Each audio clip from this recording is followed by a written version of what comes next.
This is Is She Able with the Horse Human Connection Matrix podcast. Today I have with me Eric Pettibone from Crane Creek Ranch, who also happens to be my farrier.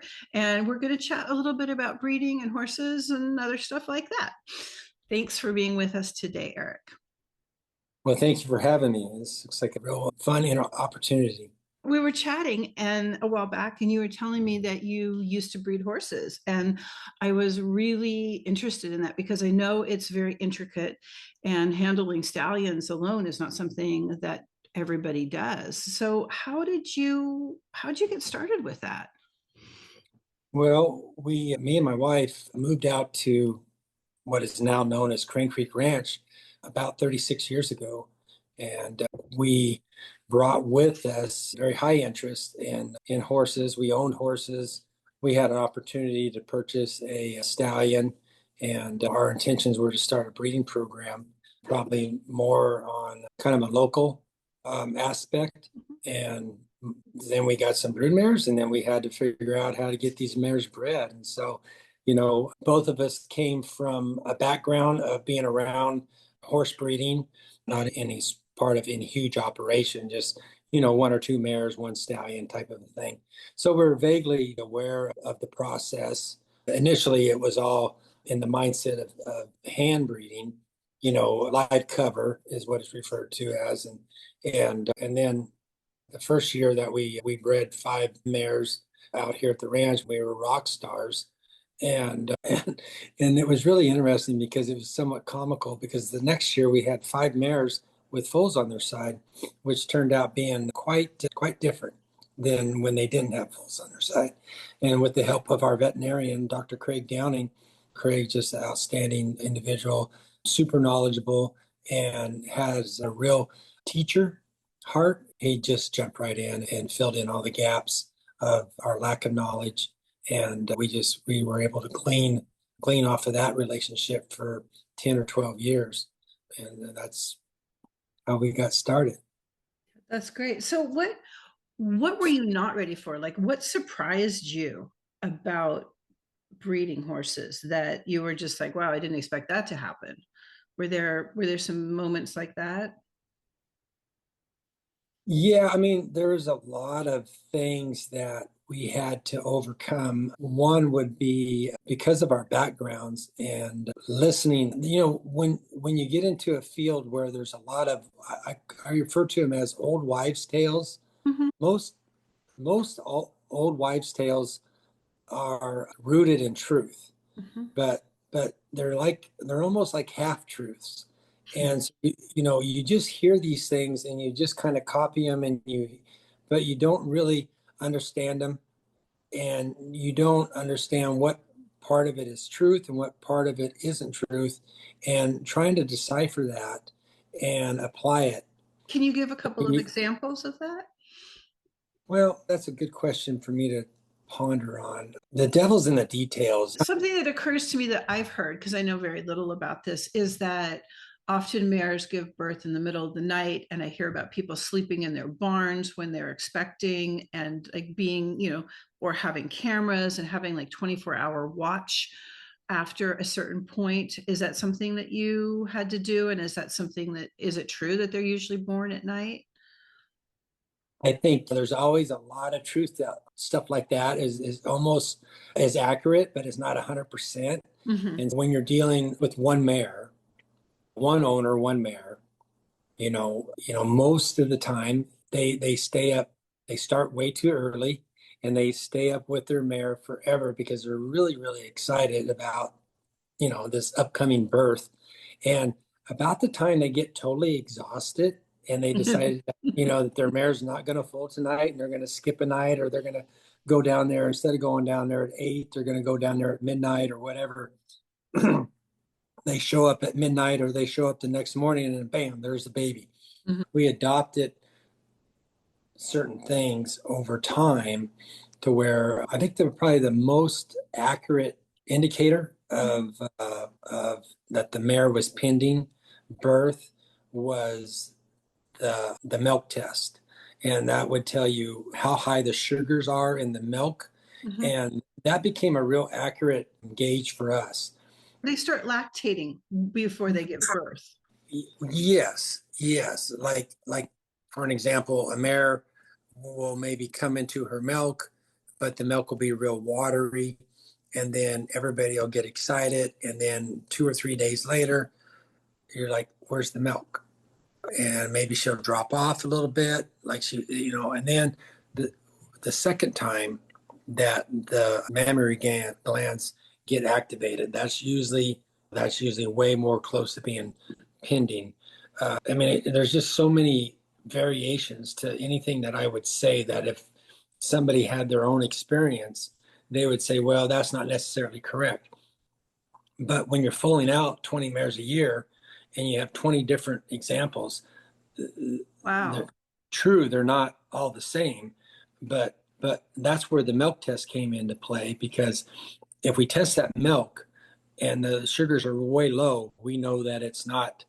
But those sugars in the milk will spike right before they full, and so that the sugars end up being the number one thing. And we tried a lot of different things, and most of them were fairly good. But the one, like I said, like the one thing that was the most accurate, the most consistent, was the milk test. It would tell you like 2 or 3 days. The litmus paper test, and depending on how many squares it lit up, it would give you an indicator that your mare is a week away or 3 or 4 days away. And then as it kind of went up the scale, it would be 72 hours, 24 hours away. And then, you use the other things that you've learned about how relaxed the mare was in the vulva and the muscles above her tailbone, and so you're like, oh yeah, okay, this is it. And we did have the cameras, and we did have the warming room with the video monitor. And, at any given time, we maybe have like 2 or 3 mares that were getting close, and then we would maybe have one mare, pretty much one mare at a time, that was pending. And Mhm. when I say pending, meant that the milk test and all her other signs showed that she was perhaps 24 hours, 48 hours out. 20 horses all at once. That doesn't mean everybody's pregnant at the same time, but maybe a bunch of them are. So like that's kind of like one question.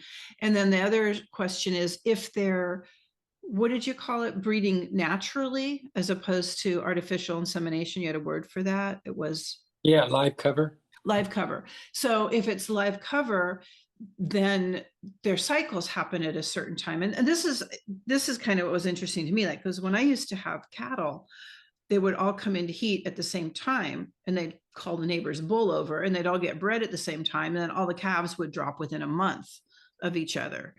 And so I don't know if you're doing live cover, if there's that opportunity like that, or at what point did you go to AI? Like, how did you stagger, if you had any kind of control over those things, or did you just let them happen? Well, we did handle the stallion and we handled the mare, and in the beginning we didn't live cover very long. But one of the things that, when you're in a breeding management situation, the first thing you want to do is you do, there's certain things that you should do, particularly if you're breeding multiple mares during a season, where perhaps more than one mare might be ready to be bred on a given day. So if you were live covering, you would definitely want to know that your stallion was fertile, and that would be with like a semen evaluation test, and there's a protocol for that to find out whether, one, the stallion is a good breeder, whether he has adequate spermazoa to be able to cover mare. So you could breed a mare in the morning, you could breed another mare in the afternoon. On worst case scenario, you could breed another mare, in the evening.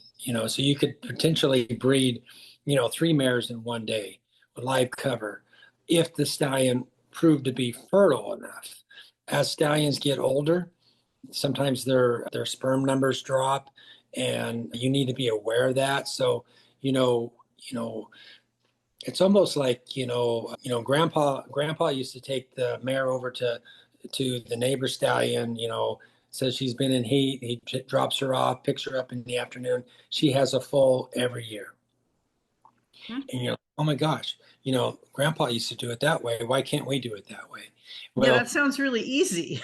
yeah, and there's always these stories about this kind of thing. And you're just like, oh my gosh, when you're dealing with clients that are anxious and they want to get their mare in full, there's so many variables, which probably leads to some of your discussion about the wild horses. Grandpa kept that mare because she was fertile, and he took him over to Joe Bob's, the neighbor, because that stallion was fertile and he was probably well behaved, and everything, everything just went glorious.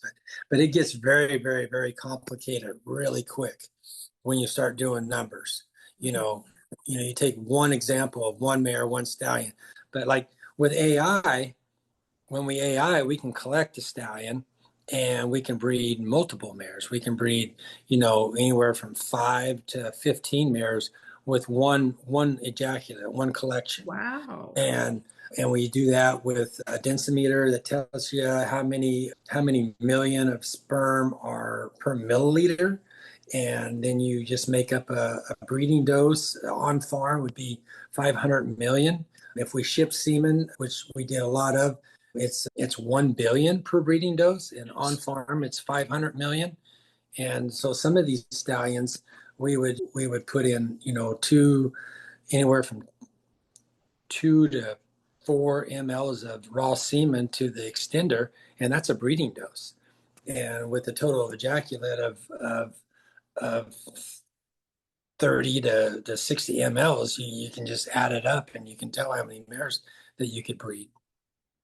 The extender that you put it in. So you're getting like a constant, you're getting so much of it and it's so concentrated that then you use an extender, and that's how you can go up to 15 different mares with one sample. That seems like a lot. Like that's, yeah, I can see where and it seems like it's something that would vary from maybe one day to the other, the amount of sperm in a sample, or even a different part of the day or different parts of the year. Yes, yeah. Like, so the physiological breeding season for mares is April 15th, and typically because of the amount of daylight. So on the natural, like maybe out in the wild or just, on your farm, typically mares will be in, like, they'll go in during the winter, they'll go into anestrus. And then as the days start getting longer, they'll transition to more of an estrus time frame. And so during that transition, there's a lot of problems during the transition, irregular cycles, mares stay in the heat, they come in the heat, they go out of heat, but they're not really ovulating and dropping viable follicles. So, but once you get into, past April 15th, typically, not all, typically these mares were cycling normal. And then for stallions, it's a little bit after that. So it's like sometime the first part of June. I'm not going to quote me exactly on the exacts because it's been a while since I had my breeder's hat on. I basically retired from breeding mares and handling stallions, managing stallions and mares. Probably this would be my fourth year away from it. Mm-hmm. But usually about the end of May, June, that's Mm-hmm. when the stallions will have peak sperm production.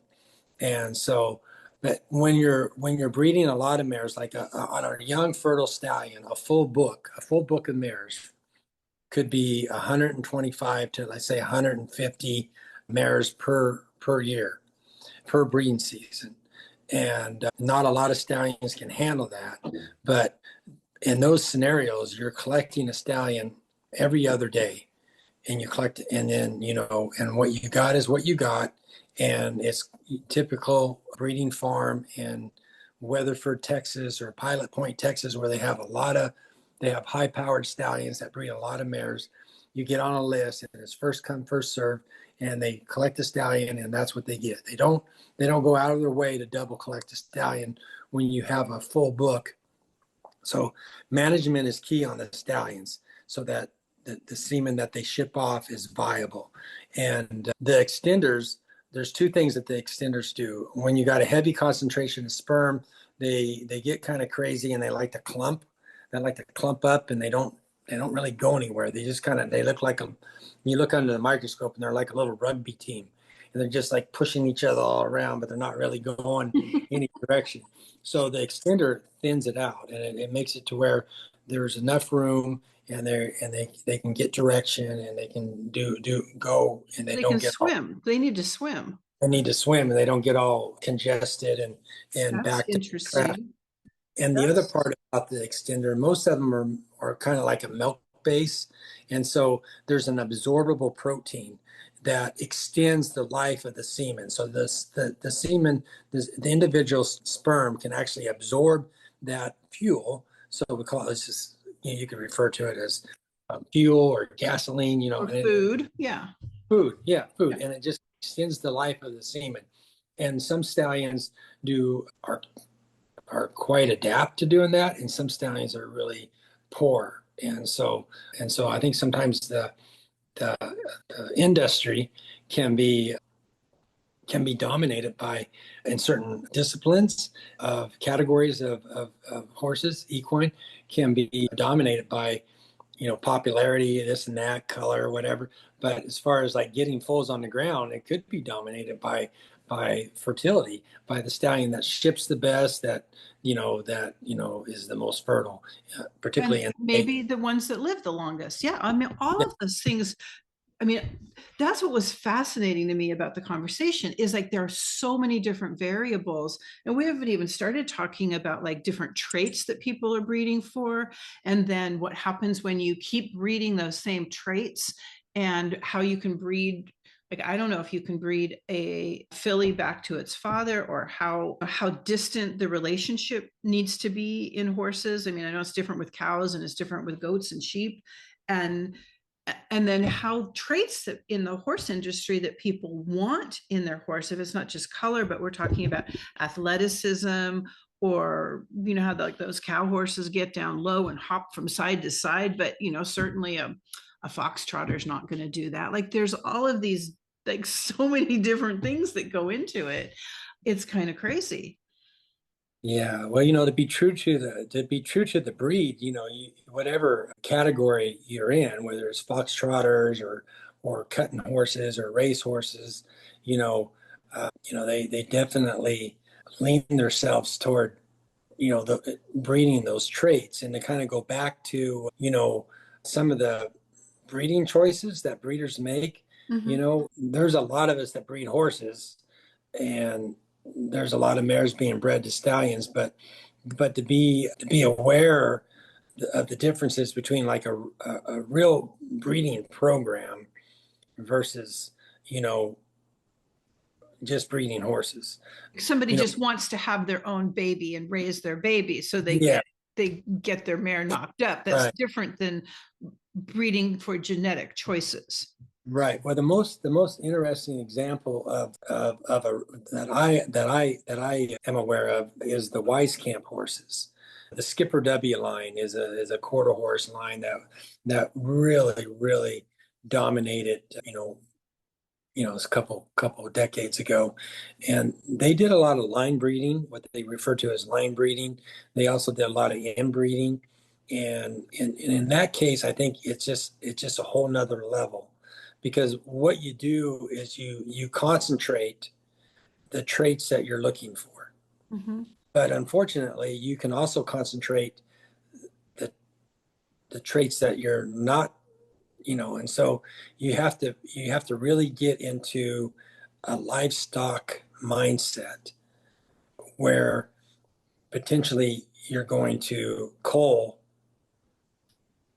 the horses that come out, you know, wrong, either conformation, soundness issues, stuff like that.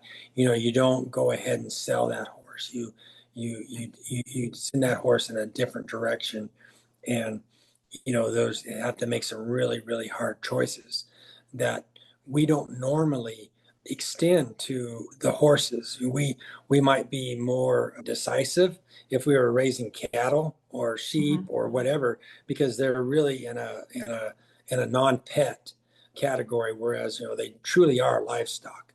And we want to be sure that those cows are fertile and that they breed back and that they continue to be productive. And whereas if we get a horse, that maybe is compromised some way or the other, but we immediately fall in love with it, then so we make adjustments for it, and we try to do this for it, and we try to do that for it. And, maybe the horse is never really sound. And unfortunately, it's 4, 5, 6 years old, and we got this unsound horse that people love. And he's like, well, let's just breed her. Yeah, Because I mean, let's yeah, just she's let's not just good for this, but she could be a broodmare. Like I've heard people talk yeah, about horses like that. And yeah, you want to give the animal that you love a job, but I can see where that's just a bad choice. yeah. And I think it it has. comes to money. It's about money, right? Yeah, yeah, yeah. Because on the individual, you could potentially breed to a really high-powered stallion and have a lot of money wrapped up in the stud fee, and if it was AI with the vet, and if you brought the mare out to our farm and where we manage brood mares, where I coordinated the vet, followed the cycles, coordinated the vet. The vet told me when the mare was ready to ovulate, ordered the semen. I mean, before you know it, you could have anywhere from, $1,000 up to $5,000 into this foal. And in some cases, that's just for the services. And then you have another, anywhere from $1,000 to $5,000 in the breeding fee. So this foal hits the ground, you got 10 grand into it, and it turns out it has, maybe it's just a bad cross, and it's just got a terrible disposition. What are you going to do? You know, and then all of a sudden, like I said, it's a 4 or 5 year old, really snotty mare that nobody really understands. And they just like, well, let's just breed her, because maybe if we breed her, she'll, It'll get uh, better. The she'll get offspring will better. better. The She just offspring will needs, get she better. just Her needs to raise up. disposition will improve. Yeah. Yeah. Oh my And I mean, goodness. and potentially there's probably a small percentage where that maybe is true, but in a lot of the cases, we just create another poor-minded horse. And in your field, I've heard you talk, and you're talking, well, maybe those horses are just misunderstood. Mhm. And but for the most part, I don't think people are passionate enough to really spend the time it you know it takes to bring that horse around, or to understand or connect with that horse in a way that makes it a pleasant horse to be around. Yeah, and there's so many different purposes with horses, and people need to make money to maintain horses. Like people just don't, it's not free. Farrier services aren't free. Hay isn't free. Vitamins are not free. The vet check and the teeth floating, it all costs money. And I get it. It's a hard one, but some of these things that you've touched on have me curious about wild horses breeding too, because like this last podcast I did, I was telling you about, they talk about the genetic bottlenecking and how there's just not enough viability because a lot of the wild horses are being sterilized. And even if they're not sterilized, the numbers are not big enough. And the mortality rate of the foals is pretty high too. And very few of them are reaching breeding age.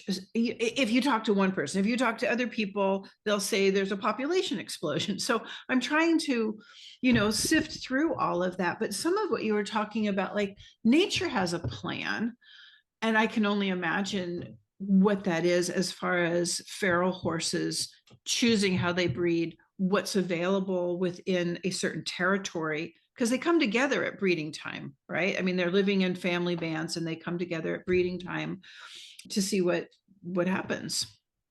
I don't know. Yeah. Well, I think it's really interesting for the crossover in mentality, the human perception Mhm. of what we would see. And with our domesticated horses, if there's a talented stallion that is super easy to be around, Mhm. and they're able to ride this horse and show this horse and promote this horse. And even if it was just like a local horse and you went out on trail rides and you're like, oh my gosh, I'm riding a mare. I didn't realize you were riding a stallion. And it's like, oh yeah, I take my stallion everywhere. Mhm. And you're like, what a wonderful boy. What a great boy. You've done a great job with him. And and the person riding the stallion who owns the stallion probably has done a great job with him. But there are also dominant traits, and testosterone levels, that come into play.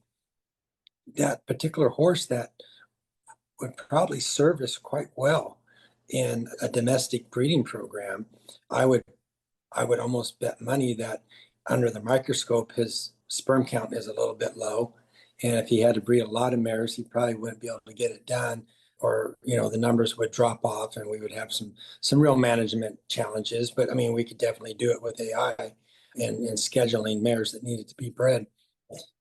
But So when you let me just recap what you're saying, because it sounds like what you're saying is that stallions that are going to have a high sperm count probably also have dominant traits that may look like aggression, because in the wild, those are the horses that win out if there's competition. And and so having a docile stallion may not have a really high sperm count. And so in a domesticated small breeding situation, we might be able to bring those amiable traits out. But in the wild, what we're looking for is wild, aggressive, big, strong, muscled, testosterone high stallions, because that's what's going to reproduce. well, that's yeah, exactly. That's kind of where I'm kind of headed with that thought. Yeah, Yeah. because if you so I kind of described, you know, domesticated, whereas like still in the domesticated, there may be a very, very, very talented stallion, but he is just unshowable, you know.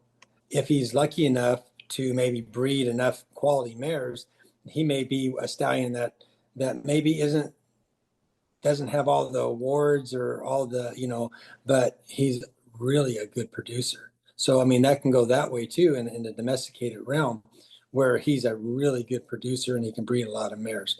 So, but usually most of us will gravitate toward the more user-friendly horse. And so that horse is not going to be an alpha. He's going to be, and then you switch gears to the wild. Well, I would suggest, without knowing exactly, but I would suggest that the most rankest dominant stallion is going to breed most of the mares, and so if his traits are does he have some negative to him? I mean, he's going to be producing 75. I'm going to guess 75 to 80% of the offspring out there. And when we have domesticated horses, you typically don't have any acceptable death loss. But when we switch over to the livestock realm, there is acceptable death loss. Whether we're raising sheep or cattle, we know that they're not all going to live. But with horses, it seems a little different. But then when we get into the wild, we got to look at them as a completely different creature, I think. And so Mhm.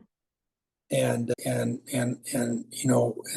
you get into that realm of verbiage like natural selection. The ones that are born compromised, they're not going to live. Yeah. And so if you end up with a stallion that has that is super dominant but has some kind of genetic fault, and you're in that particular group, your numbers might drop off because maybe that genetic fault is dominant and it's showing up in a high percentage of his offspring, then maybe they're not going to make it. Right. Depending on what the environment is or what the predation is, and so I could see that in certain groups of horses, one group may be thriving and another group may be really struggling in another part of the country, and it eventually could all lead to just genetic selection. And Yeah, I'm sure a lot of it is an environment and predators, and I mean so many different variables in that situation as well. I mean, it's no shock that in the wild there are no old and sick horses. You know, despite that I'm seeing language that is the opinion of some people that horses have no natural predators. That doesn't seem to be a way that can really be true. I guess it's how you define horse and predator, but I don't know. I don't know either. I would just assume that, if you had a herd of elk and you have some weaker elk, they're probably the ones that are going to lag behind and get taken first. And I can't imagine that the same thing wouldn't happen with a herd of horses. You Right. know, I mean, we look at our domestic horses and when the weather conditions are right, they can get an abscess. They could, sprain an ankle. I mean, you would think that that would set them up if they got any sort of separation from the protection of the herd. They would be, they just wouldn't be under the herd's protection, and then they Right. could fall off the wayside. And then just being able to just cover ground, if they can't really cover ground and get to forage, that's going to compromise, and then one thing leads to another, to another, to another. And it can be probably, I can imagine it being a downward slope with any animal out in the wild, particularly, when you think about herds, we're thinking about like elk and antelope, horses, wild horses, stuff like that. Yeah, But they definitely rely on the herd to probably be somewhat of their protection as far as a group. absolutely. Absolutely. Do you miss not breeding? Do you miss the horses? You still have horses, right? Yeah, we have about five, and we don't we've kind of gotten away from the riding of them. We have a bunch of older geriatric horses that are somewhat pasture pets. They're all broke to ride, but myself personally, I I struggled with a bad hip for a few years, and I found that I can't even really get in the saddle. I get my leg up to get in the stirrup. So I recently had hip surgery, and that's one of the things we're looking forward to in the future is getting back to having some solid riding horses so that we can get back into the routine of riding, because we do a lot of hiking, but if you're on a four-wheeler or a side by side, and it's just the noise and the speed of it all, you just don't see the things that you see. So the horse thing is is really kind of, you go at a much faster pace than you would if you're walking or hiking, but it's faster, so you can cover a lot more ground, but it's slow enough that you can really take in your environment. And as far as kind of the old thing like riding to check fence lines, or certain times of the year where it's practically dangerous to go anywhere in a vehicle, whether it be a side by side or whatever. In the middle of the winter, we can still go back up into the canyon and check out a pasture or whatever. And so yeah, I'm looking forward to getting back to just having horses for our personal use and not It's necessarily. wonderful to be able to ride. And you're right, it's so practical and the experience is completely different. And I know when I'm on horseback, is different than hiking in that I also seem to have the experience of the horse who has better ears and better eyes, and the footfalls, are not my own. Like the whole experience is just, I don't know, for me, it's just magical. I can see why you've missed it so much. A Yeah. little bit of therapy. Yeah, absolutely. Absolutely. Well, we've covered so many topics. I really appreciate all of your knowledge and background with this. And it's been really interesting for me to learn more about breeding and horses, and stimulating a lot of thinking about, wild horses and the horses that I see that are bred. It's good stuff, Eric. Thank you. Yeah. Well, you're welcome. Yeah. Hey, I think that I mean, everything that we talked about was just the tip of the iceberg. I mean, it is every one of the points that we were talking about is such a huge subject, and you could just go into depth and it's really hard to even talk about it without getting, sidetracked on goat trails because, but my encouragement to anybody thinking about getting into horses is that, you know, you know, get around professionals and find out, the facts, because the facts can be critical, and you can glean so much. You can glean a lot from anybody, as far as what you don't want to do and what to do. And it's really served us well. We've been in the horses forever, and even though I'm not breeding horses now, through the farrier, shoeing horses and meeting people and dealing with lamenesses and whatnot, it's all rewarding, and I think the horses have served me well all my life. Yeah, yeah, definitely. And well said. All right. Well, thank you again. And we'll be seeing you pretty soon, I'm sure. Yeah, I'll be up and about before you know it. All right. Okay. Take care. Thank you.